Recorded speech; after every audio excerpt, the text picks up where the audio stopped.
Siapa duluan? Lu duluan ya? Aku dulu aja deh, biar cepet. Dadah. Recording in progress.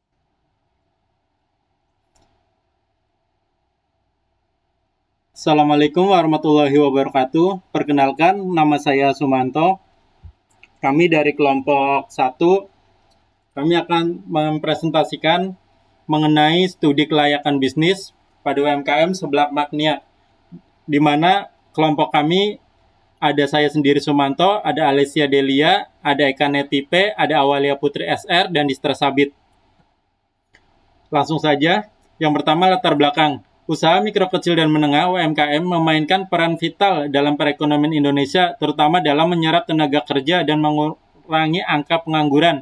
Dengan persaingan ketat di sektor formal, banyak masyarakat mendirikan UMKM karena modal yang dibutuhkan relatif kecil dan proses pendirian yang sederhana. Pemerintah melalui Kementerian Koperasi dan UMKM berupaya meningkatkan kontribusi UMKM terhadap pertumbuhan ekonomi nasional serta memberdayakan mereka untuk mengurangi kemiskinan dan kesenjangan ekonomi. Rumusan penelitian untuk mengetahui studi kelayakan bisnis Seblak Magnia. Yang kedua, untuk mendeskripsikan proses studi kelayakan bisnis Seblak Magnia. Yang ketiga, untuk menganalisis aspek studi kelayakan bisnis Seblak Magnia. Yang keempat, ada manfaat penelitian bagi pemilik usaha, landasan ilmiah untuk pengambilan keputusan, identifikasi risiko, strategi mitigasi, dokumen perencanaan bisnis dan komprehensif. Yang kedua, bagi pelaku UMKM, ada referensi praktis untuk studi kelayakan, contoh proses dan metodologi yang dapat diadaptasi, identifikasi faktor kritis dan kesuksesan. Yang ketiga, bagi masyarakat, pengetahuan tentang potensi ekonomi kuliner tradisional, inspirasi bagi calon wirausaha, dukungan pelestarian kuliner tradisional Indonesia. Definisi studi kelayakan bisnis. Studi kelayakan merupakan langkah krusial dalam menentukan apakah suatu perusahaan akan berhasil atau gagal. Tujuan dari studi kelayakan adalah untuk secara objektif dan masuk akal menentukan keuntungan dan kerugian dari operasi saat ini dan yang direncanakan, serta dampaknya terhadap kehidupan, sumber daya yang dibutuhkan, dan akhirnya kelangsungan hidup perusahaan. Singkatnya, biaya dan nilai yang diperoleh merupakan kriteria untuk survei kelayakan. Tujuan studi kelayakan bisnis, menghindari risiko kerugian. Yang kedua, memudahkan perencanaan. Yang ketiga, memudahkan pelaksanaan pekerjaan. Yang ketiga, memudahkan pengawasan. Yang kelima, memudahkan pengendalian. Hasil dan pembahasan. Ada profil usaha, nama perusahaan Seblak Magnia, alamat perusahaan, Jalan Dr. Karta Rajiman Widyodiningrat, RT 07 RW 07, Kelurahan Jatinegara, Kecamatan Cakung, Jakarta Timur, Ibu Kota Jakarta, dengan kode pos 13250. Nama pemilik perusahaan TN Indra, jenis perusahaan perorangan. Hasil dan pembahasan. Saat memutuskan apakah akan memulai suatu perusahaan atau tidak, studi kelayakan merupakan penilaian yang krusial. Studi kelayakan merupakan langkah krusial dalam menentukan apakah suatu perusahaan akan berhasil atau gagal. Tujuan dari studi kelayakan adalah untuk secara objektif dan masuk akal menentukan keuntungan dan kerugian dari operasi saat ini dan yang direncanakan, serta dampaknya terhadap kehidupan, sumber daya yang dibutuhkan, dan akhirnya kelangsungan hidup perusahaan. Hasil dan pembahasan. Aspek legalitas dalam usaha UMKM Seblak Magnia, perizinannya hanya sekedar lewat omongan kepada RT setempat. Hal ini mencerminkan sebuah pendekatan yang sederhana dan informal dalam memulai dan menjalankan usaha di lingkungan setempat. Dengan mengandalkan komunikasi dan persetujuan dari RT, pemilik usaha, dan segera memulai membuka kedai Seblak Magnia. Pendekatan ini juga menunjukkan kepercayaan dan dukungan dari komunitas sekitar yang memberikan ruang bagi pengembangan usaha kecil dengan cara yang lebih mudah dan cepat. Hasil dan pembahasan. Yang ketiga, ada aspek pasar dan pemasaran. Seblak Magnia memiliki segmentasi pasar yang cukup luas, dengan target utama adalah kalangan pelajar SMP, SMA, dan mahasiswa yang berada di sekitar area lokasi usaha. Berdasarkan survei yang dilakukan, preferensi konsumen terhadap makanan pedas, terutama seblak, sangat tinggi. Hal ini menjadi peluang besar bagi Seblak Magnia untuk menarik konsumen. Data pengamatan menunjukkan bahwa dalam radius 2 km dari lokasi usaha terdapat 3 sekolah menengah, 1 universitas, dan 5 area pemukiman padat. Yang selanjutnya akan dibacakan Alicia.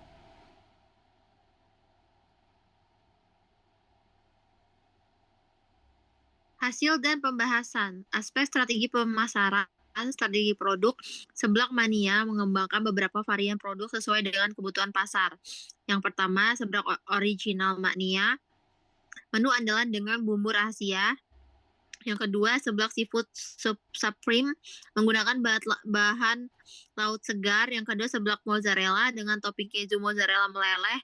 Yang keempat, seblak spesial tulang menggunakan tulang ayam dan sapi sebagai tambahan. Yang kelima, seblak kid friendly dengan tingkat kepedasan ringan untuk anak-anak. Kemasan produk dirancang dengan baik dan mempertimbangkan keamanan produk pada saat proses delivery dan kehigienisannya. Next. Strategi harga. Rentang harga yang ditawarkan seblak original dari 15.000 sampai 20.000. Seblak seafood supreme dari 20.000 sampai 28.000. Seblak mozzarella dari 25.000 sampai 30.000. Seblak spesial tulang dari 20.000 sampai 25.000. Seblak kid friendly dari 12.000 sampai 15.000. Strategi diskon yang ditetapkan seperti promo paket untuk pelajar atau mahasiswa dan mahasiswa diskon 10% untuk pembelian online. Next.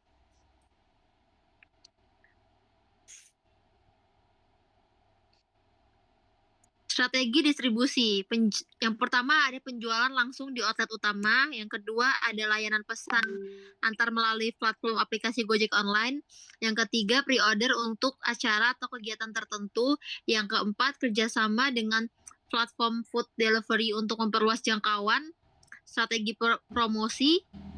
Media sosial marketing melalui Instagram, TikTok, dan Facebook.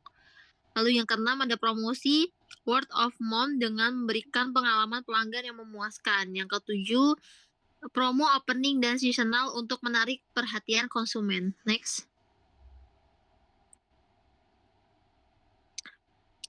Yang kelima, aspek sumber daya manusia.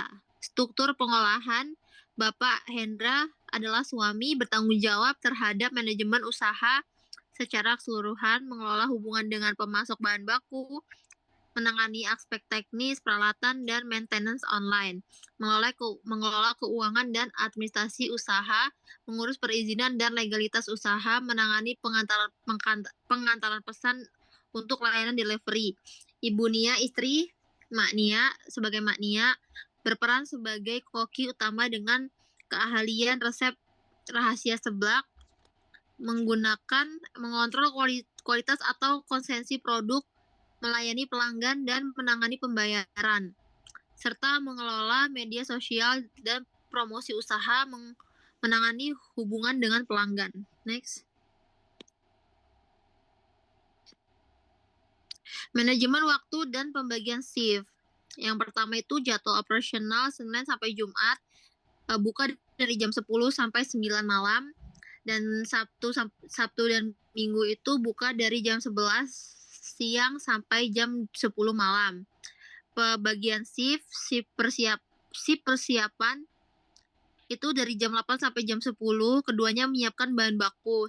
Shift operasional siang 10 sampai jam 16.00, Ibu Nia memasak, Bapak Hendra melayani pelanggan dan delivery. Shift operasional malam dari jam 16.00 sampai 21.00 atau 22.00 bergantian untuk istirahat dan menangani pesanan. Shift penutupan 21.00 sampai 22.00 atau sampai 22.30. Keduanya membersihkan outlet dan melakukan rekapitulasi harian. Next. 3. Strategi mengatasi keterbatasan SDM. Yang pertama itu implementasi sistem pre-order untuk manajemen pesanan dan jam sibuk. Yang kedua itu penggunaan teknologi untuk efisiensi seperti aplikasi kasir dan manajemen stok. Yang ketiga itu pembatasan jumlah pesanan delivery pada jam-jam tertentu. Yang keempat, kerjasama dengan layanan ojek online untuk pengantaran saat volume pesanan tinggi. Next.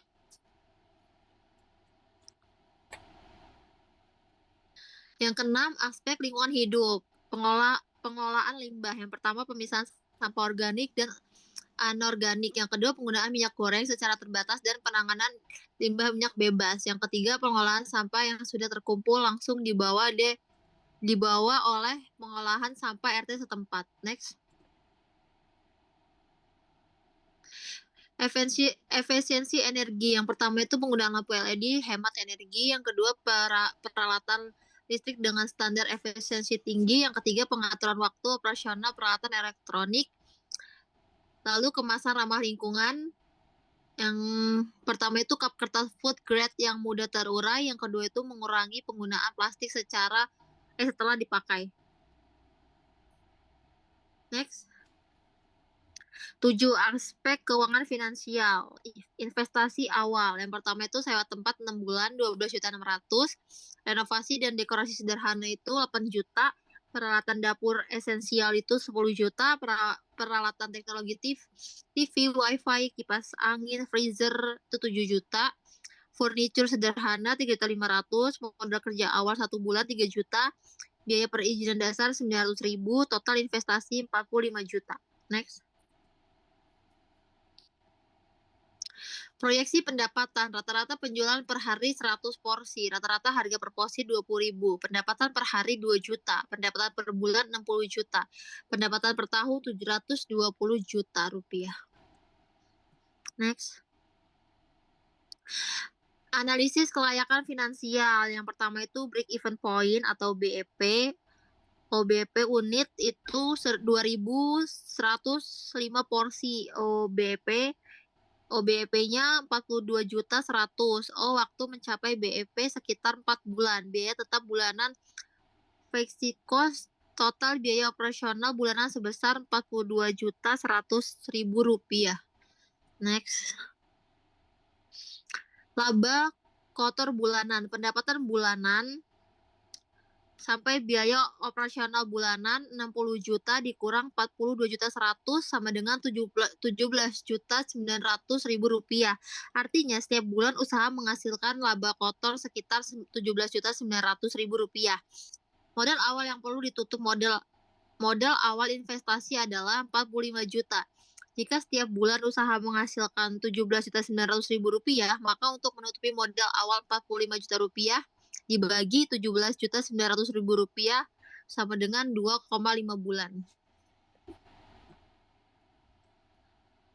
BEP dicapai dalam 4 bulan karena pendapatan bulanan cukup tinggi sekitar 60 juta, laba kotor cukup besar sekitar 17,9 juta per bulan. Modal awal bisa ditutup dalam waktu singkat. Proyeksi realistis mempertimbangkan bulan awal sebagai fase adaptasi pasar. Next. Sekian presentasi dari kelompok kami, kurang lebihnya kami mohon maaf. Wassalamualaikum warahmatullahi wabarakatuh.